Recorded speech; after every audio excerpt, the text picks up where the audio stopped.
Good evening dear student, स्वागत करते हैं आप सभी का आपके अपने YouTube channel OD study point में। तो प्यारे दोस्तों, आज की क्लास में हम लोग सॉल्व करेंगे केमिस्ट्री के चैप्टर नंबर 12 के क्वेश्चन नंबर 15 से। इसके पहले ऑलरेडी मैंने इस चैप्टर का एक क्लास ले रखा हूं, जिसमें मैंने आपको क्वेश्चन नंबर 1 से लेकर के क्वेश्चन नंबर 14 तक के सारे प्रश्नों का सॉल्यूशन करवा दिया है। यदि वो वीडियो आपने अभी तक नहीं देखा है तो जरूर देखिएगा, डिस्क्रिप्शन में उसका लिंक मिल जाएगा। डियर स्टूडेंट, इस चैप्टर से आपके पॉलिटेक्निक अथवा आईईआरटी एंट्रेंस एग्जाम में प्रत्येक वर्ष 2 से 3 क्वेश्चन पूछे जाते हैं। तो इस चैप्टर का प्रत्येक क्वेश्चन आपके एग्जाम के पॉइंट ऑफ व्यू से अति महत्वपूर्ण है। तो प्रत्येक क्वेश्चन का सॉल्यूशन आप अच्छी तरीके से ध्यान से समझते हुए चलिएगा।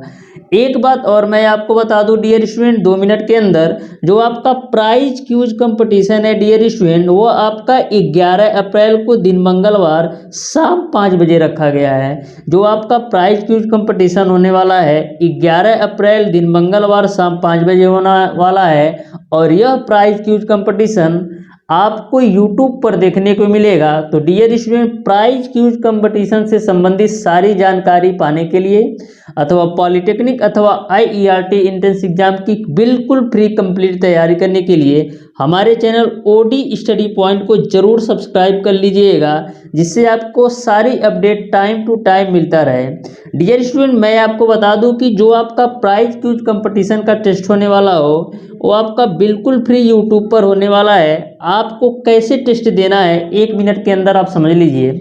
डियर स्टूडेंट, 11 अप्रैल को शाम 5 बजे मैं आपको एक छोटे वीडियो के माध्यम से मैथ के 3 क्वेश्चन जारी करूंगा। 11 अप्रैल को शाम 5 बजे मैं आपको एक छोटे वीडियो के माध्यम से मैथ के 3 क्वेश्चन को दूंगा। उसमें डियर स्टूडेंट उन तीनों क्वेश्चन का आंसर जो सबसे पहले और सबसे सही देगा वह इस प्राइज क्यूज कंपटीशन का विजेता होगा। एक बार और आप ध्यान से समझ लीजिए, 11 अप्रैल को शाम 5 बजे मैं आपको एक छोटे से वीडियो के माध्यम से मैं आपको 3 मैथ के क्वेश्चन प्रोवाइड करूंगा। इसमें डियर स्टूडेंट जो भी स्टूडेंट इन तीनों क्वेश्चन का आंसर सबसे पहले और सबसे सही देगा वो इस प्राइज क्यूज कंपटीशन का विजेता होगा। आपको कमेंट बॉक्स में इन तीनों क्वेश्चंस का आंसर देना है। ऐसे आपका क्वेश्चन नंबर 1 का ए, क्वेश्चन नंबर 2 का आपका बी और क्वेश्चन नंबर 3 का आपका सी। आपको पूरा आंसर नहीं लिखना है, बस 1 का ए, 2 का बी, 3 का सी, यानी कि जिस क्वेश्चन का जौन सा ऑप्शन सही होगा उसको आपको टिक केवल कर देना है। और डियर स्टूडेंट, मैंने आपको ऑलरेडी ये भी बता रखा है कि जो आपका क्वेश्चन पूछा जाएगा वो टाइम और वर्क से पूछा जाएगा। तो टाइम और वर्क पर मैंने 3 क्लास ले रखा हूँ। उन क्लासेस का वीडियो लिंक मैंने आपको डिस्क्रिप्शन बॉक्स में दे दूंगा। तो अच्छी तरीके से यदि वह तीनों क्लास आप अच्छी तरीके से देख लेते हैं तो उससे बाहर आपका क्वेश्चन नहीं पूछा जाएगा। यानी कि मैंने आपको टाइम और वर्क के 3 क्लास ले रखा हूँ। इन तीनों क्लास को आप अच्छी तरीके से देख लेते हैं तो इन्हीं तीनों क्लास से आपसे क्वेश्चन पूछा जाएगा। तो उम्मीद है डियर स्टूडेंट आपको सारी बातें अच्छी तरीके से क्लियर समझ में आ गई होगी। फिर भी डियर स्टूडेंट, यदि आपको कहीं से भी कोई भी कन्फ्यूजन हो तो हमारे कांटेक्ट या व्हाट्सएप नंबर 7620175376 पर कॉल या व्हाट्सएप करके पूछ सकते हैं। चाहे प्राइज क्यूज कंपटीशन से संबंधित कोई कन्फ्यूजन हो या पॉलिटेक्निक अथवा आईईआरटी एंट्रेंस एग्जाम से संबंधित कोई सा भी जानकारी आपको चाहिए तो हमारे कांटेक्ट नंबर 7620175376 पर कॉल या व्हाट्सएप करके पूछ सकते हैं।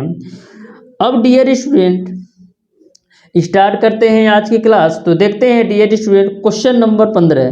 तो क्वेश्चन नंबर 15 आपका है कि जब वैद्युत अपघटन के विलेय में 1 कूलाम का आवेश गुजारते हैं तो निक्षेपित द्रव्यमान बराबर होता है। ऑप्शन नंबर ए तुल्यांकी भार के, ऑप्शन नंबर बी परमाणु भार के, ऑप्शन नंबर सी वैद्युत रासायनिक तुल्यांक के और ऑप्शन नंबर डी आपका है रासायनिक तुल्यांक के। तो डियर स्टूडेंट, जब वैद्युत अपघटन के विलेय में 1 कूलाम का आवेश गुजारते हैं तो जो आपका निक्षेपित द्रव्यमान होता है वो आपका वैद्युत रासायनिक तुल्यांक के बराबर होता है। यानी कि क्वेश्चन नंबर 15 का आपका ऑप्शन नंबर सी सही हो जाएगा। अब देखिएगा डियर स्टूडेंट क्वेश्चन नंबर 16। तो क्वेश्चन नंबर 16 आपका इस प्रकार से है विद्युत अपघटन के प्रक्रम में एनोड पर होता है। ऑप्शन नंबर ए आपका है ऑक्सीकरण, ऑप्शन नंबर बी आपका है अपचयन, ऑप्शन नंबर सी आपका है जल अपघटन और ऑप्शन नंबर डी आपका है जल योजन।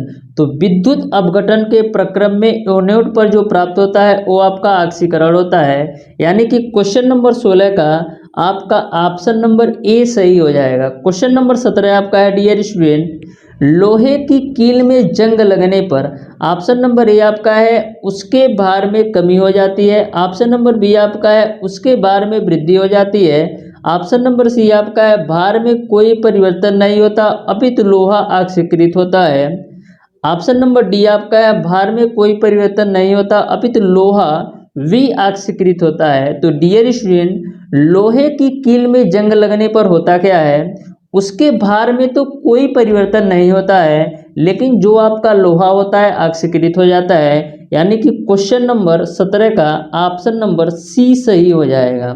अब देखिएगा डियर स्टूडेंट क्वेश्चन नंबर 18, तो क्वेश्चन नंबर 18 आपका है आयनन की मात्रा प्रभावित होती है। ऑप्शन नंबर ए आपका है समायन की उपस्थिति में, ऑप्शन नंबर बी आपका है दाब से और ऑप्शन नंबर सी आपका है आयतन से और ऑप्शन नंबर डी आपका है किसी से भी नहीं। तो आयनन की मात्रा किससे प्रभावित होती है, तो जो आपके आयनन की मात्रा होती है वह सम आयन की उपस्थिति में प्रभावित होती है। यानी कि क्वेश्चन नंबर 18 का ऑप्शन नंबर ए सही हो जाएगा। तो ध्यान से समझिएगा क्वेश्चन नंबर 19 को। क्वेश्चन नंबर 19 आपका इस प्रकार से है, जब कॉपर सल्फेट के घोल में 10 मिली एम्पियर धारा 96,500 सेकेंड तक प्रभावित की जाती है तब कॉपर की विक्षेपित मात्रा होगी, ये आपको बताना है। तो बिल्कुल आसान सा क्वेश्चन है क्वेश्चन नंबर 19। आप सिंपल तरीके से आप इसको सॉल्व कर सकते हैं। तो ध्यान से समझिएगा कैसे सॉल्व करना है। तो सबसे पहले डियर स्टूडेंट, कॉपर की विक्षेपित मात्रा निकालने के लिए हम Q की वैल्यू निकाल लेते हैं। कॉपर की विक्षेपित मात्रा निकालने के लिए डियर स्टूडेंट सबसे पहले हम करते क्या है, Q की वैल्यू निकाल लेते हैं। तो आपको पता है डियर स्टूडेंट कि Q बराबर क्या होता है, Q बराबर आपका होता है I इंटू का T। तो I की वैल्यू कितना दे रखा है, I की वैल्यू आपको डियर स्टूडेंट क्वेश्चन में दे रखा है 10 मिली एम्पियर। आई की वैल्यू आपको दे रखा है 10 मिली एम्पियर, लेकिन हमको करना क्या होगा, मिली एम्पियर को एम्पियर में चेंज करना होगा। तो आपको पता है कि 1 एम्पियर की जो वैल्यू होती है वो आपका 1000 मिली एम्पियर के बराबर होती है। तो 1 मिली एम्पियर की वैल्यू किसके बराबर होगी, 1 मिली एम्पियर की वैल्यू 1/1000 एम्पियर के बराबर होगी। यानी कि यदि हमको मिली एम्पियर से एम्पियर में जाना होगा तो हमको 1000 से भाग देना होगा। तो 10 मिली एम्पियर को एम्पियर में चेंज करने के लिए इसमें हम 1000 से भाग दे दिए। अब डियर स्टूडेंट टी की वैल्यू आपको कितना दे रखा है, तो क्वेश्चन में जो टी की वैल्यू दे रखा है वो आपको दे रखा है 96,500। तो ये मैंने लिख दिया 96,500। तो यहाँ पर डियर स्टूडेंट ये आपका हो जाएगा 96,500। अब डियर स्टूडेंट देखिएगा 1 2 जीरो से ये आपका 2 जीरो कैंसिल, तो कितना मिलेगा, मिल जाएगा आपका 9650 बट्टे का 10, ए जीरो से ए जीरो, यानी कि आपको मिल जाएगा 965।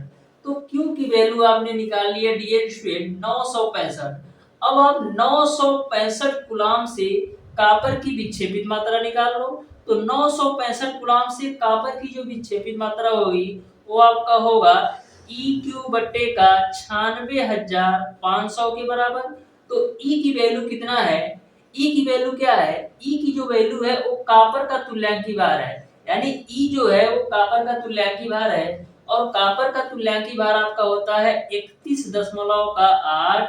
Q की वैल्यू आपने निकालना है 965 बटे का आप कर लो 96,500। तो देखिएगा 965 से ये आपका 965 एक बार में कटेगा और ये आपका डबल जीरो उतरेगा, तो मिल जाएगा आपको 31.8 बट्टे का 100 के रूप में। तो 31.8 बट्टे 100 किसके बराबर होगा, 31.8 बट्टे 100, यानी कि इसमें जब 100 से भाग दोगे तो 0.318 मिलेगा। इस तरीके से आपका 965 कूलाम में कॉपर की जो एकत्रित मात्रा होगी वो आपका 318 ग्राम होगा। यानी कि क्वेश्चन नंबर 19 का डियर स्टूडेंट जो सही ऑप्शन होगा वो आपका ऑप्शन नंबर ए सही हो जाएगा। बिल्कुल आसान सा क्वेश्चन था। अब देखिएगा डियर स्टूडेंट, क्वेश्चन नंबर 20। तो क्वेश्चन नंबर 20 को भी same to same question number 19 की तरह सॉल्व करना है। तो ध्यान से समझिएगा क्वेश्चन नंबर 20 को आप कैसे सॉल्व कर सकते हैं। तो क्वेश्चन नंबर 20 को आप समझिएगा। आपको दे रखा है डियर स्टूडेंट कि सिल्वर नाइट्रेट के विलयन में 2 एम्पीयर की विद्युत धारा 5 मिनट तक प्रवाहित की जाती है। विक्षेपित सिल्वर धातु का मान होगा। आपको एजी की वैल्यू दे रखा है 106। आपको एजी की वैल्यू दे रखा है डियर स्टूडेंट 108 दे रखा है। तो ध्यान से समझिएगा क्वेश्चन नंबर 20 को कैसे सॉल्व करना है। क्वेश्चन नंबर 20 को तो सबसे पहले डियर स्टूडेंट हम करते क्या है, Q की वैल्यू निकाल लेते हैं। तो Q बराबर क्या होता है, I इंटू का T। तो I की जो वैल्यू दे रखा है डियर स्टूडेंट, वो आपको कितना दे रखा है, I की वैल्यू आपको दे रखा है 2 एम्पियर, T की वैल्यू दे रखा है 5 मिनट। तो मिनट को किस में चेंज करना पड़ेगा, मिनट को आपको सेकंड में चेंज करना पड़ेगा। तो सेकंड में चेंज करने के लिए 60 से गुणा कर लेते हैं। तो 2 पच्चे 10 और 10 गुणे 60 करोगे तो 600 आ जाएगा। यानी कि जो Q की वैल्यू है वो आपका 600 कूलाम के बराबर आ गई। अब डियर स्टूडेंट आपको पता है कि जो 96,500 कूलाम की वैल्यू होती है, 96,500 कूलाम आवेश की जो वैल्यू है वो आपको क्वेश्चन में दे रखा है 108 ग्राम एजी के बराबर। जो आपका 96,500 कूलाम आवेश प्रवाहित होती है ये आपका 108 ग्राम एजी के बराबर है। तो यहाँ से डियर स्टूडेंट हम करते क्या है, एक कूलाम की वैल्यू निकाल लेते हैं। तो एक कूलाम की वैल्यू कितनी आ जाएगी, 108 बट्टे का 96,500। आपको निकालना कितने कूलाम का है, आपको निकालना है 600 कूलाम का। तो दोनों पक्षों में आप 600 से गुणा कर दीजिए। तो जब दोनों पक्षों में आप 600 से गुणा करोगे तो 600 कूलाम की वैल्यू आपकी आ जाएगी। तो यहाँ से आपका 1 2 जीरो से 2 जीरो कैंसिल, तो मिल जाएगा कितना, आपको मिल जाएगा आपका 108 गुणे 6 बट्टे का 965। तो इसको आप सॉल्व कीजिएगा डियर स्टूडेंट तो 0.67 ग्राम के बराबर आएगा। यानी कि 600 कूलाम की जो वैल्यू है वो आपका 0.67 ग्राम एजी के बराबर है। यानी कि क्वेश्चन नंबर 20 का जो आपका सही ऑप्शन होगा वो आपका ऑप्शन नंबर 20 सही हो जाएगा। तो क्वेश्चन नंबर 21 आपका है, शुष्क सेल बैटरी में प्रयुक्त होने वाला विद्युत है। तो शुष्क सेल बैटरी में कौन सा विद्युत प्रयुक्त होता है। तो शुष्क सेल बैटरी में प्रयुक्त होने वाला जो विद्युत है वो आपका मैग्नीज डाइऑक्साइड है। यानी कि क्वेश्चन नंबर 20 का ऑप्शन नंबर ए सही हो जाएगा। क्वेश्चन नंबर 22 आपका है डियर स्टूडेंट, पिघले हुए पोटेशियम क्लोराइड में से 1 फैराडे विद्युत प्रवाहित करने पर 39 ग्राम पोटेशियम एकत्रित होता है। 1 फैराडे विद्युत पिघले हुए एल्युमिनियम क्लोराइड में प्रवाहित की जाए तो एकत्रित एल्युमिनियम की मात्रा क्या होगी। तो जो आपके एकत्रित एल्युमिनियम की मात्रा होगी वो आपका एल्युमिनियम के तुल्यांकी भार के बराबर होगा। जो आपका एकत्रित एल्युमिनियम की मात्रा होगी वो आपका एल्युमिनियम के तुल्यांकी भार के बराबर होगा। तो एल्युमिनियम का तुल्यांकी भार क्या होगा, एल्युमिनियम की तुल्यांकी भार बराबर एल्युमिनियम का परमाणु बटे एल्युमिनियम की संयोजकता। तो एल्युमिनियम का जो परमाणु भार होता है वो आपका 27 होता है। और पोटेशियम क्लोराइड में जो एल्युमिनियम की संयोजकता है वो आपका 3। तो यहाँ से तुल्यांकी भार निकाल लेंगे एल्युमिनियम का। तो तुल्यांकी भार बराबर परमाणु भार बटे संयोजकता। तो यहाँ से आपका तुल्यांकी भार आ जाएगा 9। इस तरीके से क्वेश्चन नंबर 22 का ऑप्शन नंबर डी सही हो जाएगा। क्वेश्चन नंबर 23 आपका है डियर स्टूडेंट, निम्न में से कौन सी एक द्वितीयक सेल है। आपको चारों ऑप्शंस में बताना है कि कौन सा एक द्वितीयक सेल का उदाहरण है। तो जो आपका निकिल का सेल होता है ये आपका द्वितीयक सेल का उदाहरण है। यानी कि क्वेश्चन नंबर 23 का आपका ऑप्शन नंबर डी सही हो जाएगा। क्वेश्चन नंबर 23 का आपका ऑप्शन नंबर डी सही हो जाएगा। जो आपका निकिल सेल है ये आपका द्वितीयक सेल है। अब देखिएगा डियर स्टूडेंट क्वेश्चन नंबर 24 से समझिएगा। क्वेश्चन नंबर 24 को बिल्कुल आसान सा क्वेश्चन है, क्वेश्चन नंबर 24 भी। तो क्वेश्चन नंबर 24 में आपसे इस तरीके से पूछा गया है, आपसे पूछा गया है कि समय की सेकंड में गणना कीजिए जिसमें किसी तत्व का आधा ग्राम इसके चली विलयन में मुक्त होता है जब 2.50 एम्पीयर की धारा गुजारी जाती है। इसमें आपको अभिक्रिया में तत्व का तुल्यांकी भार दे रखा है 96.5। तो बिल्कुल आसान सा क्वेश्चन है। सबसे पहले हम जेड की वैल्यू निकाल लेते हैं। तो जेड बराबर क्या होता है, जेड बराबर आपका होता है ई बट्टे का 96,500। तो ई की वैल्यू क्या है, ई जो है वो आपका तुल्यांकी भार है। ई जो आपका है वो आपका तत्व का तुल्यांकी भार है, क्योंकि तत्व का तुल्यांकी भार आपको दे रखा है, तत्व का तुल्यांकी भार आपको दे रखा है 96.5। तो 96.5 बट्टे का आपका हो जाएगा 96,500। तो यहाँ आप 96.5 में 96,500 इसको आप ऐसे ही रख दीजिए। अब डियर स्टूडेंट आपको पता है कि W बराबर क्या होता है, ZIT।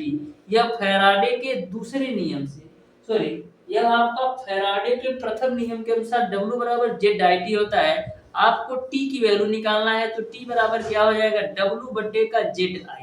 अब यहाँ पर W की वैल्यू कितनी होगी, तो क्वेश्चन को आप ध्यान से पढ़िएगा। तो क्वेश्चन में बोला गया है आधा ग्राम, यानी कि जो W की वैल्यू है वो आपका आधा ग्राम यानी कि 0.5 लेना है। और जेड की वैल्यू कितना आपने निकाला है, जेड की वैल्यू आपने निकाला है 96.5, और जो बट्टे में 96,500 ये आपका ऊपर चला जाएगा, इनटू का आई की वैल्यू आपका कितना है, आई की जो वैल्यू दे रखा है वो आपका 2.5 मिली एम्पियर। तो इसी को आप सॉल्व कर लीजिए। तो यहां से देखिएगा डियर स्टूडेंट, ऊपर में कितने अंक पे दशमलव, एक अंक पे, और नीचे में आपका 2 और 1 3 अंक पे दशमलव है। तो करते क्या है, नीचे में 3 अंक पे दशमलव है, ऊपर में 1 अंक पे दशमलव है। तो ऊपर में भी 1000 से गुणा और नीचे में भी 1000 से गुणा कर देते हैं। तो हो जाएगा आपका 5 गुणे 96,500 गुणे 100, और नीचे में जब 1000 से गुणा करोगे तो 2 दशमलव यहाँ से 1 दशमलव यहाँ से घट जाएगा, यानी मिलेगा आपको 965 गुणे का 250 के रूप में। यहाँ तक आपको सारी बात क्लियर है। तो 965 एकम 965, और ये आपका डबल जीरो हो जाएगा। फिर यहाँ पर आपका एक जीरो से एक जीरो कैंसिल हो जाएगा, 5 से काट दो तो 5 बजे 25 हो जाएगा, और ये आपका 5 गुना 10 हो जाएगा। तो 2 गुणे 100 करोगे कितना आएगा, 200 सेकेंड के बराबर आएगा। जो आपके बुक में ऑप्शंस दिया है बिल्कुल गलत है, क्योंकि जो आपके बुक में सॉल्व किया है वो आई की वैल्यू उन्होंने 0.5 लिया है, जबकि क्वेश्चन में आई की जो वैल्यू है वो आपका 2.5 है। तो जो आपका सही ऑप्शन होगा वो आपका 200 सेकेंड होगा। कब, जब आप आई की वैल्यू 2.50 लोगे तब। यहीं पर डियर स्टूडेंट यदि मैं आई की वैल्यू आपके बुक के अनुसार 0.5 पे सॉल्व करता तो 1000 सेकेंड आता। क्वेश्चन नंबर 26 आपका है डियर स्टूडेंट, कटे हुए सेब को खुला छोड़ने पर कुछ समय पश्चात वह भूरा हो जाता है क्योंकि इसमें उपस्थित होता है। तो कटे हुए सेब को खुला छोड़ने पर कुछ समय पश्चात यह भूरा हो जाता है क्योंकि, क्वेश्चन नंबर 26 आपका है डियर स्टूडेंट, कटे हुए सेब को खुला छोड़ने पर कुछ समय पश्चात वह भूरा हो जाता है क्योंकि इसमें उपस्थित होता है। ऑप्शन नंबर ए आपका है लोहा, ऑप्शन नंबर बी आपका है मैग्नीशियम, ऑप्शन नंबर सी आपका है कैल्शियम, और ऑप्शन नंबर डी आपका है फास्फोरस। तो कटे हुए सेब को खुला छोड़ने पर वह भूरा होने का जो कारण है इसमें लोहा उपस्थित होता है। इस तरीके से क्वेश्चन नंबर 26 का ऑप्शन नंबर ए सही हो जाएगा। क्वेश्चन नंबर 27 आपका है डियर स्टूडेंट, इलेक्ट्रोलाइट विलयन में धारा का प्रवाह होता है, निम्न में से किसके प्रवाह द्वारा होता है। ये तो इलेक्ट्रोलाइट विलयन में धारा का प्रवाह होता है, यह प्रवाह डियर स्टूडेंट आपका, यह प्रवाह डियर स्टूडेंट आपका आयन की उपस्थिति के कारण होता है। इस तरीके से क्वेश्चन नंबर 27 का ऑप्शन नंबर डी सही हो जाएगा। क्वेश्चन नंबर 28 आपका है, तत्व ए बी सी तथा डी में सबसे आसानी से आयनीकृत होने वाला तत्व होगा यदि इसकी इलेक्ट्रॉन बंधुता निम्न हो। तो ध्यान में रखिएगा डियर स्टूडेंट, वही तत्व सबसे पहले आयनीकृत होगा जिसकी इलेक्ट्रॉन बंधुता सबसे कम होगी, यानी कि जिसकी इलेक्ट्रॉन बंधुता सबसे कम होगी वही तत्व सबसे पहले आयनीकृत होगा। तो देखिए ए बी और सी डी में सबसे कम इलेक्ट्रॉन बंधुता किसकी है, तो आप चारों ऑप्शंस में देखेंगे तो जो आपका डी की वैल्यू है इसकी सबसे कम इलेक्ट्रॉन बंधुता है। तो इस तरीके से जो आपका डी वाला है यह सबसे आसानी से आयनीकृत होगा। क्वेश्चन नंबर 29 आपका है, बड़े आकार का जिंक इलेक्ट्रोड प्रयुक्त करने पर सेल का आयुकाल। तो बड़े आकार का जिंक इलेक्ट्रोड प्रयुक्त करने पर जो सेल का आयुकाल होता है वो आपका बढ़ जाता है, यानी कि क्वेश्चन नंबर 29 का ऑप्शन नंबर बी सही हो जाएगा। क्वेश्चन नंबर 30 आपका है, फैराडे का प्रथम नियम निम्न में से किससे संबंधित है।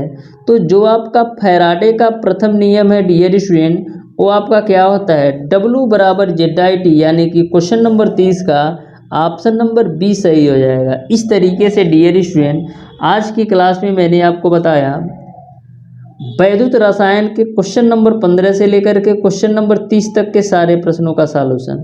फिर भी यदि आपको किसी भी क्वेश्चन में कोई भी डाउट या कोई भी कन्फ्यूजन हो तो आप उसे कमेंट बॉक्स में कमेंट करके जरूर बताइएगा। तो प्यारे दोस्तों आज की क्लास को यहीं तक रखते हैं, मिलते हैं नेक्स्ट क्लास में, तब तक के लिए धन्यवाद।